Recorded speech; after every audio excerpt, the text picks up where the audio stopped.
Hello and thank you for tuning into the Federalist Files. On today's show, Chauvin found guilty, the Adam Toledo story, Maxine Waters violating the Constitution, and AOC's constitutional illiteracy.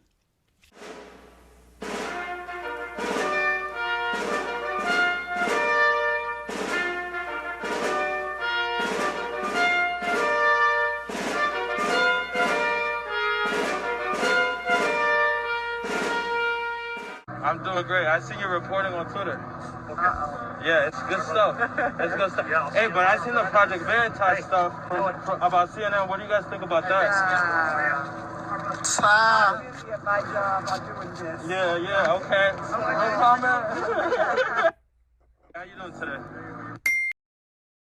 Hello, folks. Thank you once again, as always, for tuning in. That there is just a real funny clip from CNN, the hacks at CNN.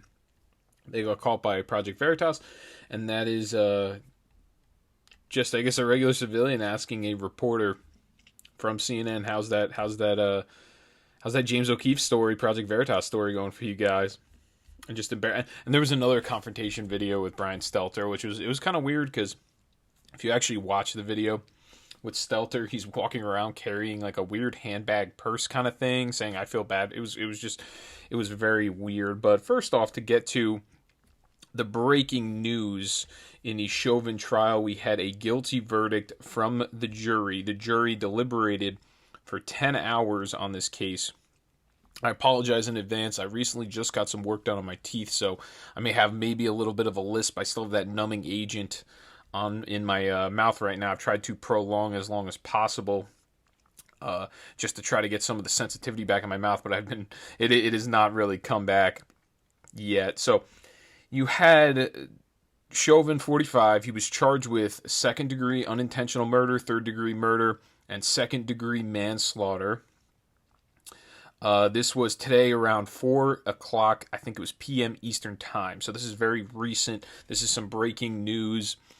So this is probably going to be actually the first show, because all the other podcasts are already recorded today. I record at night. So this is actually going to be the first show kind of to break the news here. You're going to hear it here first, folks. So he's going to be sentenced 8 weeks out from now.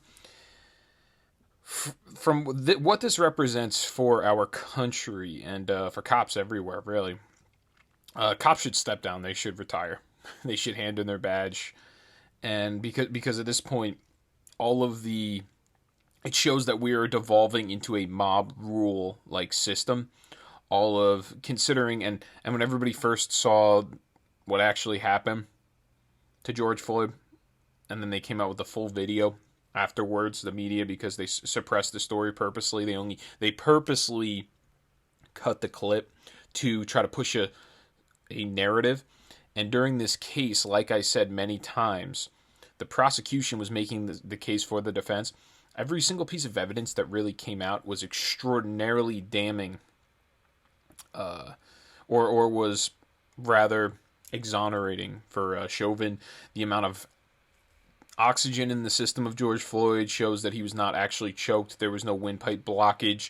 Other angles show that the knee was not on the neck. It was on the back, very top of the back. The amount of drugs that were in George Floyd's system was 3 times the lethal dose of fentanyl.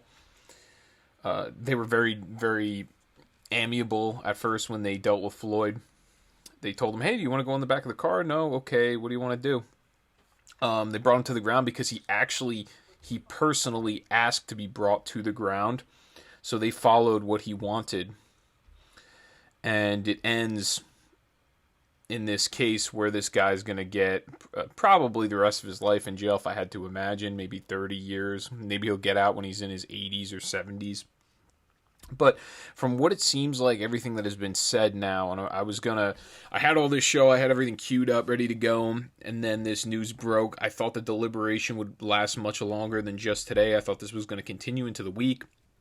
So I had the show queued up with that clip from Maxine Waters. But first, I just want to show... Actually, I will show the clip from Maxine first. She goes on...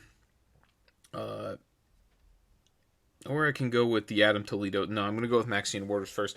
So recently over the weekend, she was pretty much calling for violence. If you want to list the standard of what the media as well as the Democrat Party called for Trump to be inciting violence, then you have Maxine Waters definitely inciting violence.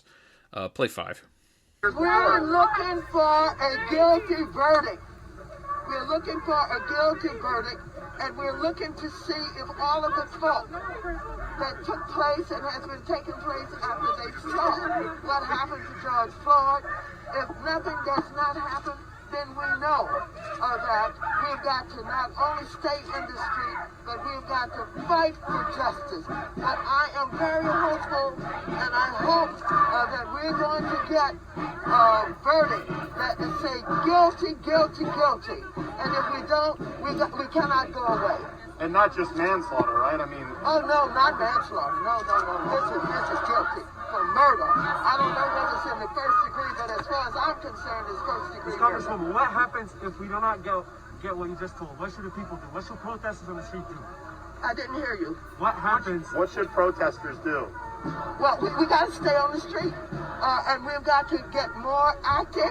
We've got to get more confrontational. We've got to make sure that they know that we mean business.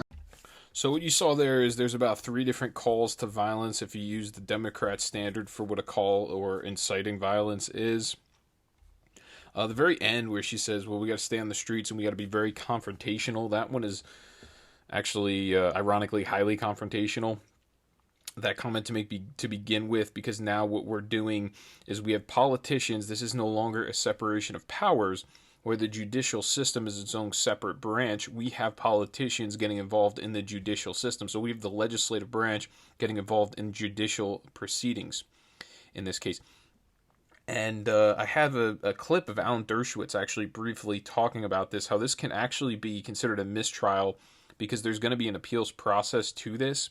This is not set in stone yet at this point.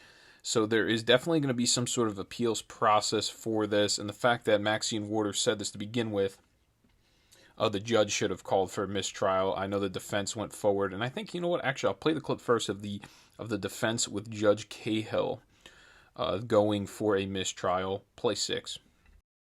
So pervasive that it is, I just don't know how this jury, it can really be said to be that they are free from the taint of this. And now that we have U.S. representatives threatening acts of violence in relation to this specific case, it's mind-boggling to me, Judge. Well, I'll give you that Congresswoman Waters may have given you something on appeal that may result in this whole trial being overturned. But the argument, even the judge himself admits that this could, in an appeal, this will be overturned, but there's not going to be a mistrial from my position because he knows that there's people outside waiting outside this courthouse because the prosecution decided to make a spectacle of this instead of making it a private trial. They made it a fully public trial where people know who it is that's testifying. To an extent, people also know who the jury is as well. So this is no longer a private trial, so there is less security and safety. If this jury were to say, to come down with a verdict of not guilty in this case, the jury would have to go into witness protection program. That is how big the mob is right now. So now we are moving towards, we are devolving into a mob rule type situation, which is very, very troubling and can be existential to America when the mob decides who's guilty and not, when there is no due process. Because in this case, it can just, from beyond a reasonable doubt, it just cannot, when you look at the evidence that has been laid out over the last couple of weeks, there has to be a beyond a reasonable doubt that Derek Chauvin murdered George Floyd. And that's just, all the evidence just does not point towards that. So what I have is, I have this next clip, or you know what, I'm going to talk about the judge in the Chauvin case. And I think it's important just to mention this. I have a post-millennial piece. As always, everything's always going to be linked into the show notes below under the description. Then I'm going to get to this Adam Toledo case after all of this. So he said, and this goes on to what Judge Cahill said. So this is him not claiming for the mistrial because he personally feels threatened physically by the mob. He said further, and I'm aware that, and I quote, Congresswoman Waters was talking specifically about this trial and about the unacceptability of anything less than a murder conviction and talking about being confrontational, but you can submit the press articles about that. This goes back to what I've been saying from the very beginning. I wish that elected officials would stop talking about this case, especially in a manner that is disrespectful to the rule of law and the judicial branch and our function. I think if they want to give their opinions, they should do so in a respectful and in a manner that is consistent with their commitment to the Constitution to respect the co-equal branch of government. Their failure to do so is abhorrent, but I don't think it has prejudiced us with additional material that would prejudice this jury. They have been told not to watch the news, and I trust that they are following these instructions and that there is not in any way a prejudice. A congresswoman's opinion really doesn't matter a whole lot, he concluded. So this is when he denies the motion for a mistrial, and once again, they are all, everybody collectively in this case, everyone is afraid of mob rule. Everyone is afraid of the mob. They know that all of these George Floyd riots that they had over the summer accumulated $2 billion worth of debt and damage. And loss of life as well. I think I want to say something like 12 or 15 people died, around that number. I mean, hundreds injured, obviously. So they know the despair, the destruction that will transpire if they came out with a not guilty verdict. So to go on, and I have an example of this actually. I collected this yesterday from the Daily Mail. A severed pig's head is left outside former home of Chauvin defense witness who said George Floyd's death was accidental.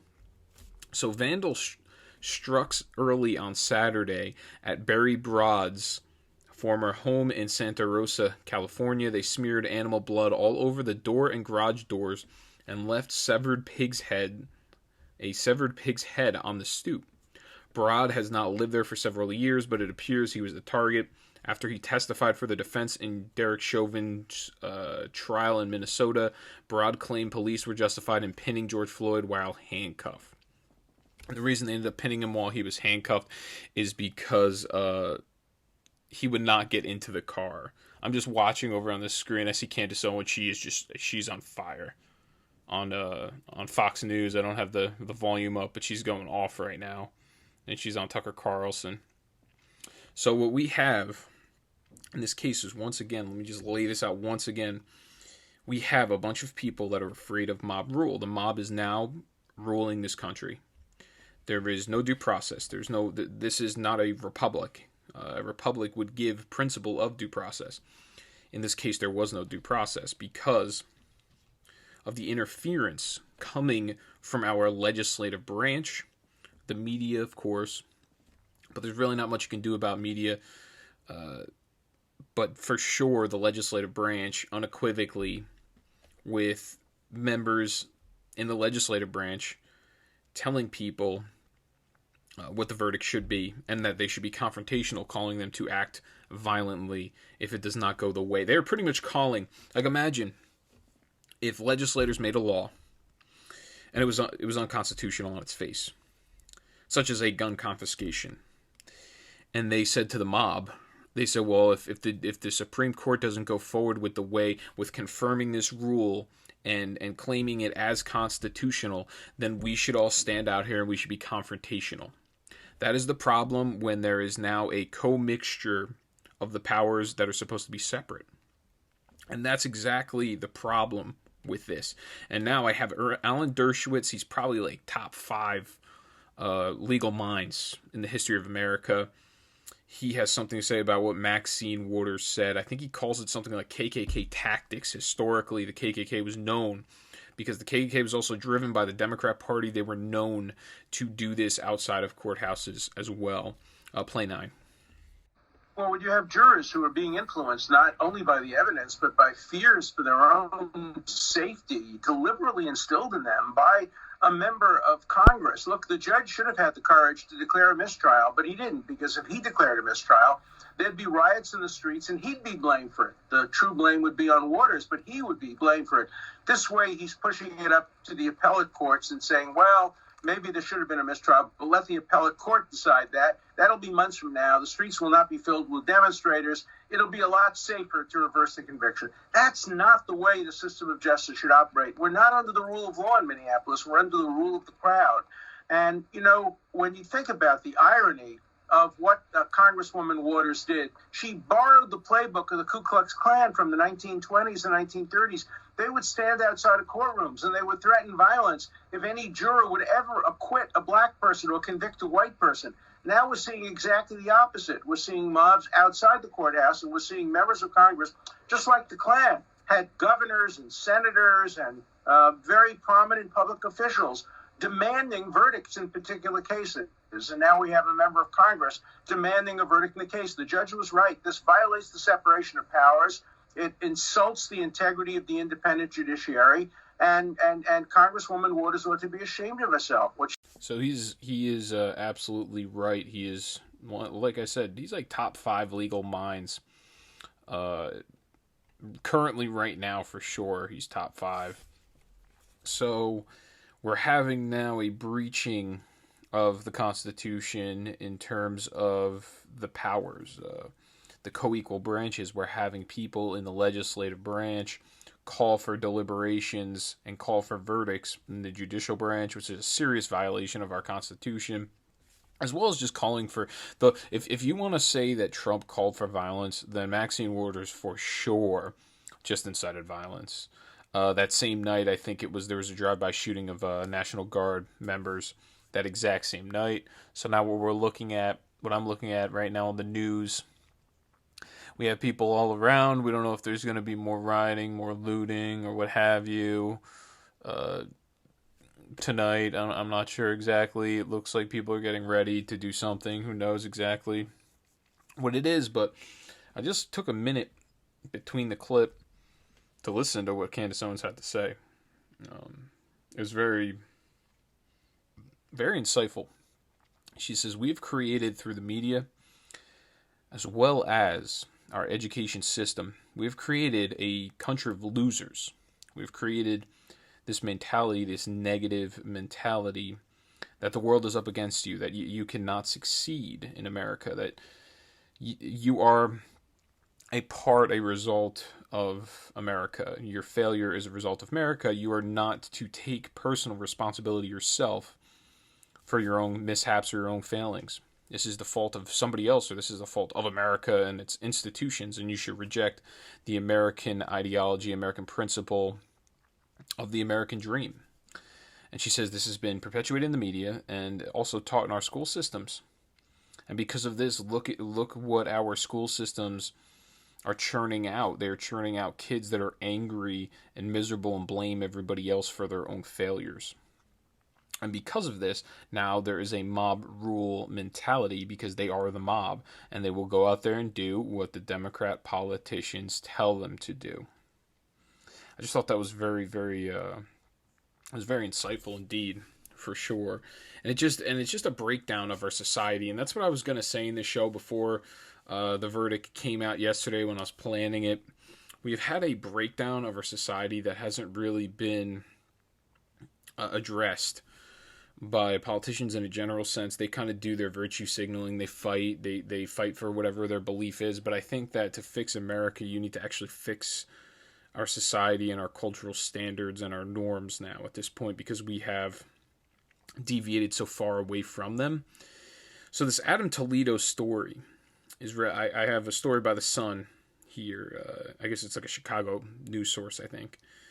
This kid was called by gang members in the Latin Kings. Word on the street, from what I've read, he's running with the Latin Kings. The kid's 13 years old.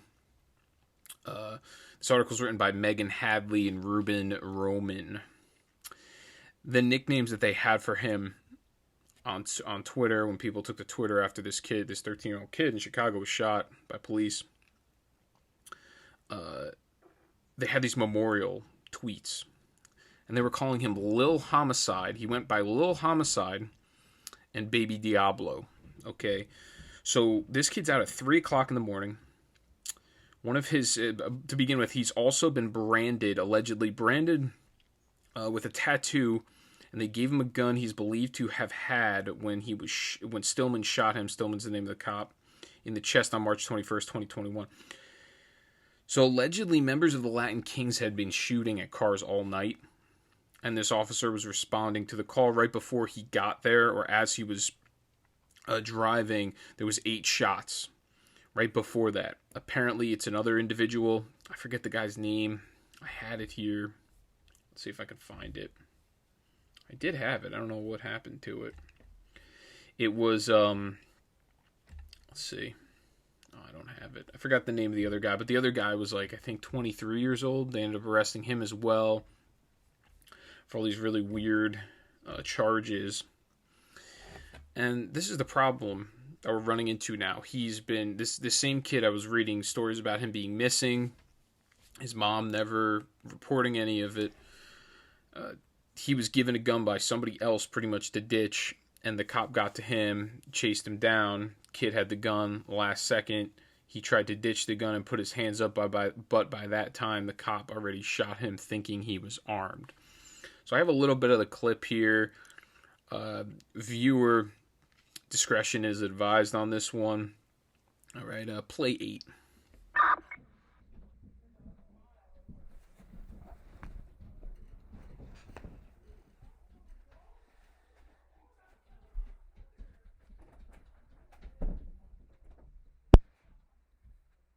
Please stop! Stop right now! Hey, show me your f***ing head! Stop it! Stop it!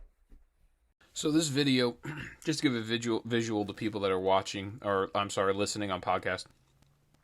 This clip, you have the officer gets in a car, he's chasing this kid down. This kid has a gun in his hand. He has a firearm, it's a pistol. He's running down, I think it's I don't know exactly what the make and the manufacturer is. He's running down an alley, dark alley. It is 3 a.m. in the morning. He ditches the gun last second, but he kind of gives the cop his back, and then as he's turning, it is from when he drops the gun to when the cop shoots him, it is 0.8 of a second, so it's 8 milliseconds, is what we saw from being shot. So in this case, a cop's normal reaction time, from what I've read, is something like a second and a half.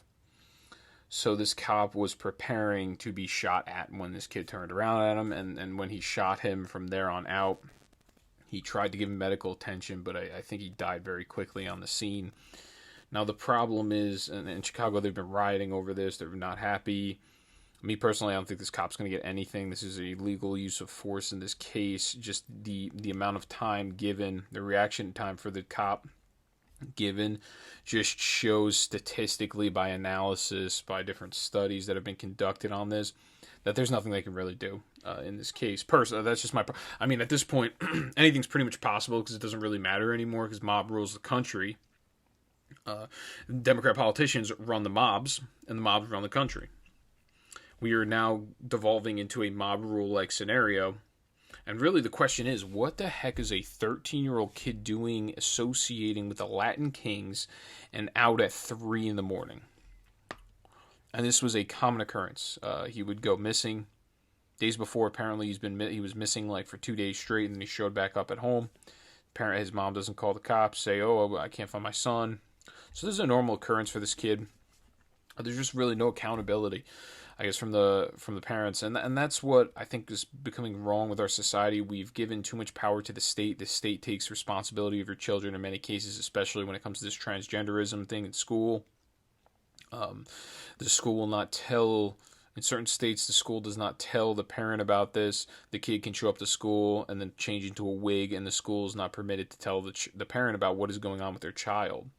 So now we have the state is kind of taking over the kid, and they're taking the personal responsibility standard out of the hands of the parent. And I think that's kind of what our problem is in society. I think it's also because we are like I said, there's been this hostility or this militant atheism, people moving further away from religion and faith, and that's where a lot of our morality comes from, where it is derived from. I think that's also part of the reason why as well.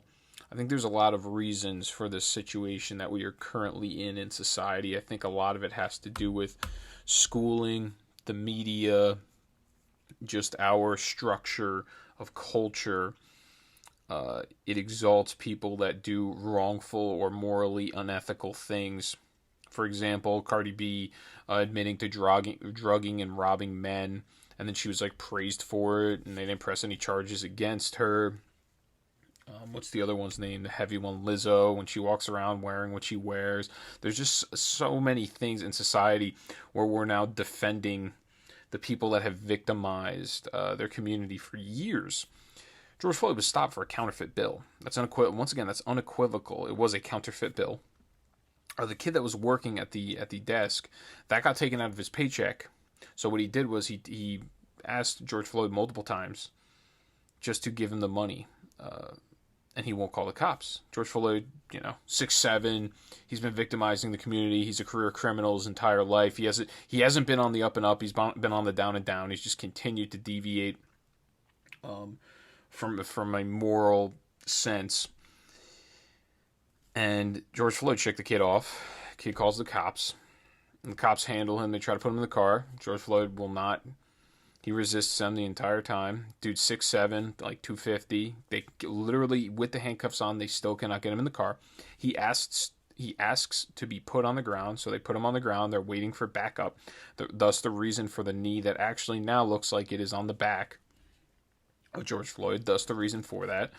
And this is what happened. He was on 3 times the lethal dose of fentanyl. He also had pre-existing conditions such as heart disease. He was on a bunch of other drugs as well at the time. He probably had a heightened level of anxiety and stress just for the situation to begin with, because he was cops were detaining him and arresting him. And once again, like I said, 98% oxygen in his blood level, meaning he did not have any problems breathing in this case, even though he was saying he could not breathe. He could not breathe when he was standing up and they were trying to get him into the police. The Ford Explorer, and the closing argument from the prosecution was pathetic. Their closing argument, they went into detail about how he's so big and it's unethical and immoral to make him sit in a Ford Explorer in the back seat, and like we're coddling criminals, and it's just so ridiculous. But I'll tell you right now, folks, I do not have much optimism for the future for our law enforcement. Been hearing stories about New York cops being told to just stand down, not even stop people in New York anymore.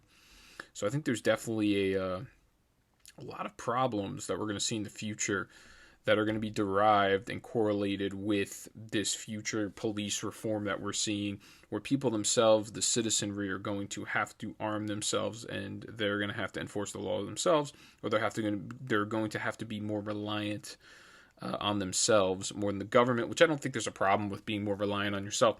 But I think gun ownership rate is going to skyrocket, especially after this, because this shows that the cops cannot do their job without being prosecuted for doing their job. It's like I said, it's a dissolution of our society, I think, that we're going to see ensue from here on out.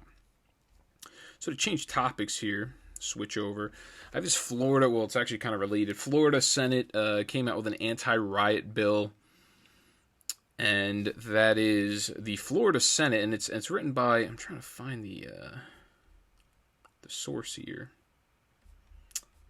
If I have it, I'm all messed up. I don't have the source, I guess. It's fine, I'll find it. So the Florida Senate on Thursday passed largely along party lines a controversial anti-riot bill that was pushed by the GOP governor Ron DeSantis in the wake of Black Lives Matter protests last summer. The bill would increase criminal penalties for assaulting law enforcement officials while engaging in a riot and defacing monuments and other public property during riots. It would also penalize local governments that interfere with law enforcement efforts to contain riots and set up a citizens' appeal process when cities and countries or counties try to reduce police budgets in response to riots. The final vote in the Senate in Florida was 23-17, with one Republican voting with Democrats in opposition. The bill passed the GOP-controlled House in late March. Democratic legislators argue that it would create a chilling effect on First Amendment rights and restrict political dissent. Republicans argue that it would protect law enforcement officers and prevent public disorder. Okay, so the way that Democrat politicians, the narrative that they set up is that this is somehow a violation of the First Amendment by having stronger penalties on people that are rioting. A riot, by definition, is not a protest. It is not a peaceful protest. A riot is violent. It is tumultuous, and there's also looting and destruction that ensues from a riot. It is not the same as a protest, but the Democrat politicians will label it as they're going against protesting. This should have been straightforward, a 40-0, no doubt. This is just we have governments now. The government is no longer interested with protecting the innocent citizens. We're now seeing this weird shift towards protecting the criminals, and the citizens be damned, because it doesn't even matter what you think anymore. You're going to vote Democrat anyway. The worse and worse the country gets, the better and better the Democrat looks, because the Democrats' policy plans are the government taking more control, the government giving people more money, the government taking care of you. So the more and more helpless you seem to be as the citizen, the more reliant you are on government, the more likely you are to vote Democrat. So there's a very slippery slope here, because the Democrats claim they will take care of you. They won't take care of you. They say they will take care of you. The more and more government impeding on your life makes it seem like you need actually more government control to protect you. And then it's a very slippery slope where eventually it gets to the point where you realize the government's not in it to protect you. And by that time, your rights are already gone, and they have all of your money, and you are living a life and a impoverished life that is not fulfilling. So in addition to Florida, legislators in Arizona, Indiana, Maryland, Minnesota, Mississippi, Nebraska, New Hampshire, North Dakota, Oklahoma, Rhode Island, Virginia, Washington filed bills that critics say use the violence at the Capitol to target social justice protests more broadly. Many of the bills are similar or identical to the ones introduced in those states last year. The majority of the bills use almost identical language and suggest similar penalties, most of them establishing third-degree felonies for property damage, injuring a person, or obstructing roadways, second-degree felonies for destroying or toppling monuments, and first-degree misdemeanors of harassment for confrontations in public places, such as confronting elected officials in restaurants. The legislators also propose hefty fines and mandatory jail sentences from 30 days to 4 years, depending on the offense. The bills in Florida, Indiana, Nebraska, Oklahoma, Virginia, and Washington would redefine a riot or an unlawful assembly as 3 or more people partaking in tumultuous activity. So NBC tries, they attempt to... Oh, that's who it is. It's NBC, this article. It is. I don't know if it's I think it's just NBC, not CNBC. So NBC in this article, they attempt to make it like, tumultuous activity, like that's such a broad term, but it's not a broad term.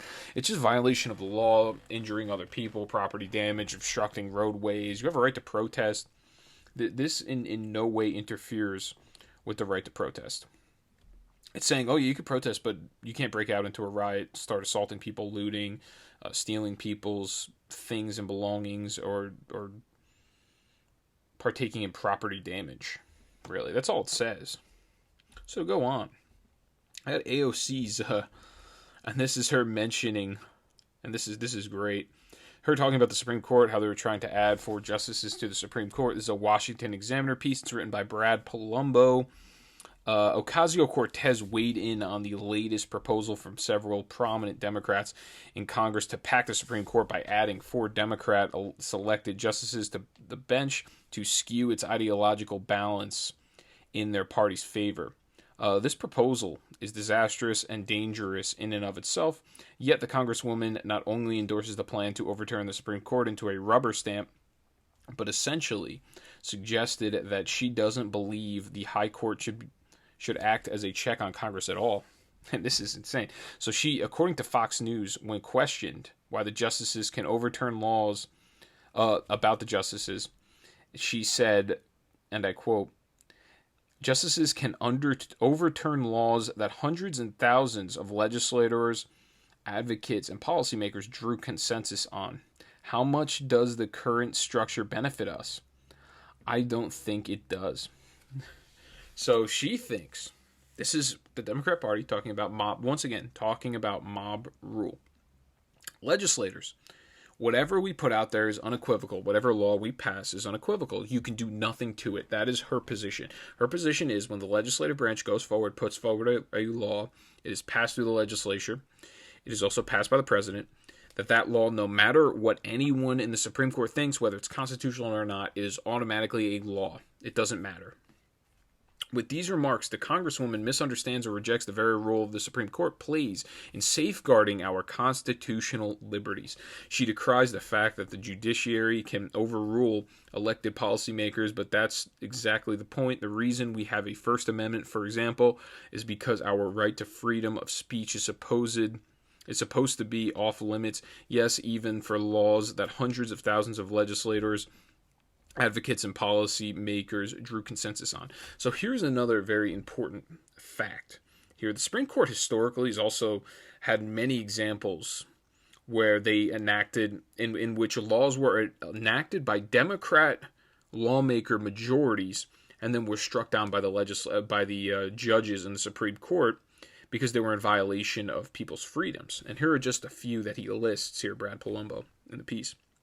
In 1954, Brown versus Board of Education, the court ruled that racial segregation in public schools was unconstitutional, even if it was enacted through a democratic process. So even if the people themselves voted for it, or even if the legislative branch said, "Oh, this is okay," it is still considered unconstitutional, the racial segregation in public schools.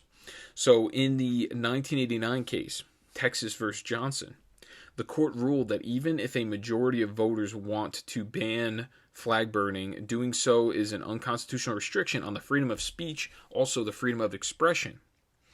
In the 2003 case, so by the way, just so you guys know this, if that case wasn't overturned, right, then that means that lawmakers could have made a system set up where you would have to, no matter what, stand for the flag and put your hand over your heart every single time the national anthem played. Me personally, I am patriotic. Yes, I do stand for the national anthem. I put my hand over my heart. But do I think by authoritarian dictatorial rule from our government, people should have to be compelled to do so? No, I don't think so. I think that is your choice to do it if you want. If you choose not to, then it just gets to the point where it's like, then why are you here? If you hate the country so much that you're not, but you have your right to do so. So in the 2003 case, Lawrence versus Texas, the court ruled that states cannot criminalize consensual sex between adults of the same gender, even if many voters and politicians wanted to, as doing so violates fundamental liberties. So the case is, if there's consensual action there, whatever happens, as long as it's consensual and there are consenting adults, there should be no issue because there is no effect that they have on anybody else. So if it weren't for the Supreme Court in these cases, you would have law by whatever way the legislative branch wants it to be. You would have no standing up, or you would have no safeguard on the constitutional fundamental liberties, individual liberties of the people. So studying all the cases in which the Supreme Court has served this important anti-democratic role to protect our freedom would take years. Ocasio-Cortez's comments suggest that she thinks majoritarian support should alone be the criteria for a public policy's legality. The Congresswoman also ought to reflect on this, given the fact that such horrors as slavery, segregation, and the denial of women's suffrage all once commanded huge majorities of public support. So yes, we've had, whether it's a majority or not, and this was the point of the Constitution, this was the point of the separation of co-equal branches.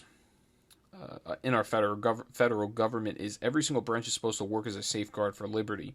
So if you had the executive and you had the legislative branch wanted to take away essential liberties from Americans, the Supreme Court can counteract their legislation, which is the point. It works good in some ways, and then it works terrible in other ways, because then it creates a super legislator in the Supreme Court. The Supreme Court will overrule cases, and they'll take away constitutional freedoms. But that's just because the Supreme Court now has been politicized.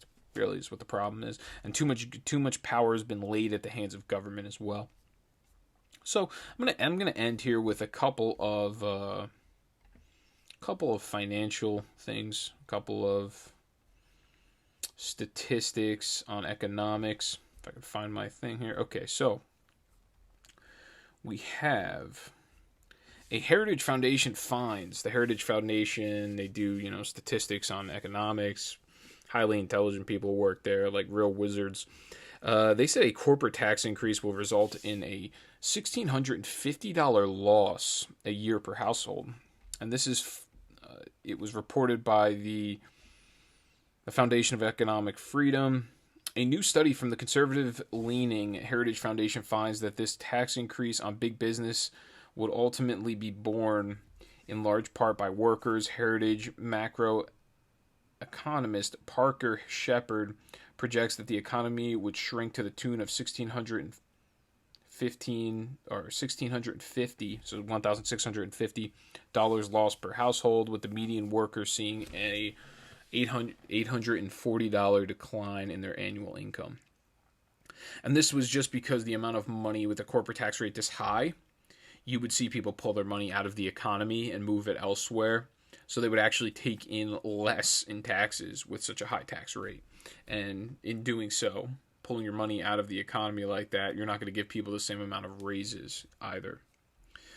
So Democrats, they want to subsidize the rich, and they want to make you pay for it. This is a Washington Examiner piece written by Travis Nix. You have this representative. His name is Tom Suozzi of New York. He's talking about an uncapped SALT deduction. It's one of the biggest subsidies to wealthy people, and he goes over it in this piece. If the deduction was uncapped, 57% of the benefits would flow to the top 1%. And that's what they're looking to do. The SALT deduction is in state and local taxes. So what you can do at the very end of the year when you go to file your taxes, you can claim a deduction as your state and local tax. So this would benefit big lib cities, left-wing states that have very high income taxes and property taxes as well. You can write that off as a deduction, and you can in turn get a bigger payout from the government. So really you have people that live in states like Florida that pretty low taxes in a general sense. Texas, you have people like that are literally handing their money to the government so the government can redistribute it to the big liberals that live in New York City. And usually it always benefits the rich because the rich have a lot of state income tax taken out of their paycheck, as well as a very high property tax because whatever home they own is probably very expensive, and the land that they're on is expensive as well. So in fact, 25% of the benefits would flow to the top 10th of the top 1%. So we're looking at like the top 1 out of 1,000 people. 25% of the benefits of this new law proposal to uncap the deductions would flow to the rich, really, like the filthy, filthy rich. And 57% of those benefits would go to just the top 1%. And this has been reported by the Left of Center Brookings Institute. That study is also in the Washington Examiner piece. Now, this would give these rich taxpayers an average tax cut of $33,100 and $145,000 respectively. So those people that are in the top, like the 1 out of 1,000 people, they're going to see $145,000 every single year given back to them in this case, or they're not going to pay that much. And the top 1%, they're going to see on average $33,000. So it's going to be a substantial break that they're going to get from this law.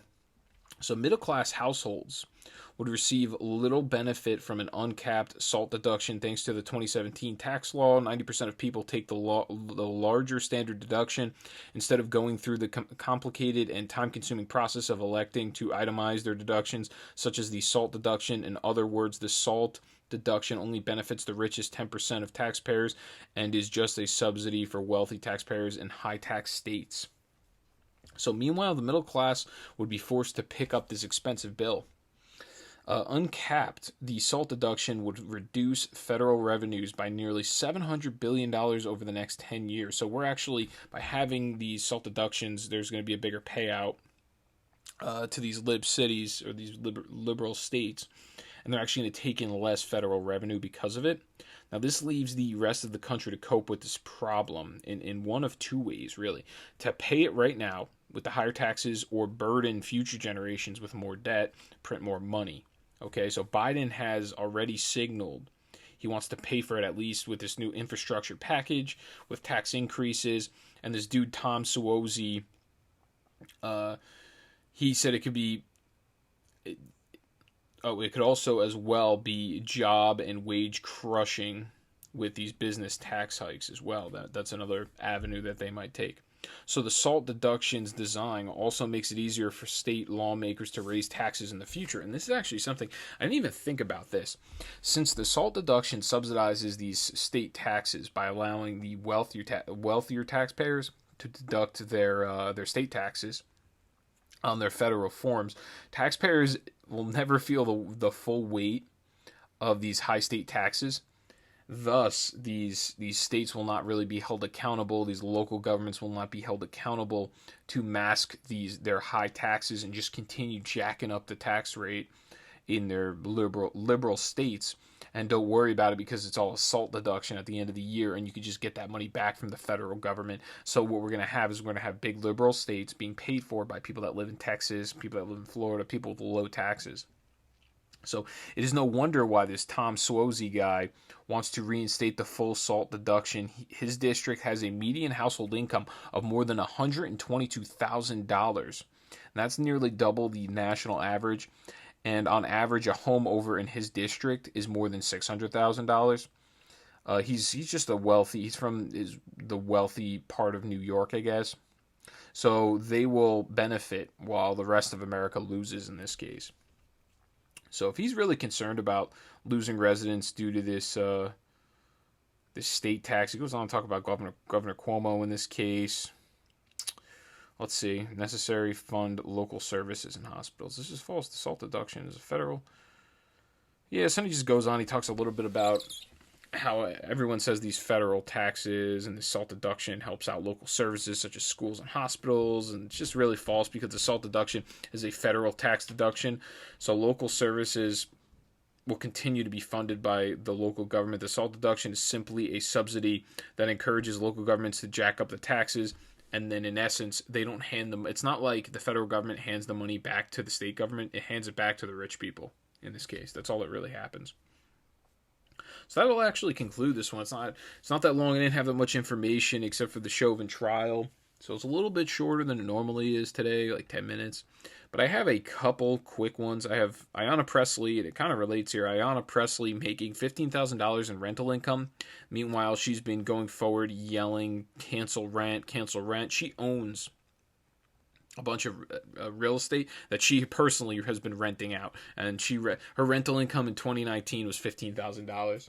And so that's just the classic Democrat hypocrisy there. Parler back on the Apple App Store. Not really much to say about that. And then finally, Officer Sicknick that died from natural causes that they found according to the DC Chief Medical Examiner. So you had the media run with the story this entire time that he was bludgeoned to death with a fire extinguisher. It turned out not to be true. New York Times had to retract the story. Goes to show that you cannot trust the corporate media hacks because all they're trying to do is paint a narrative, and they have consistently been attempting to divide this country. So that will conclude this one, folks. Everybody keep their heads up, keep their heads high.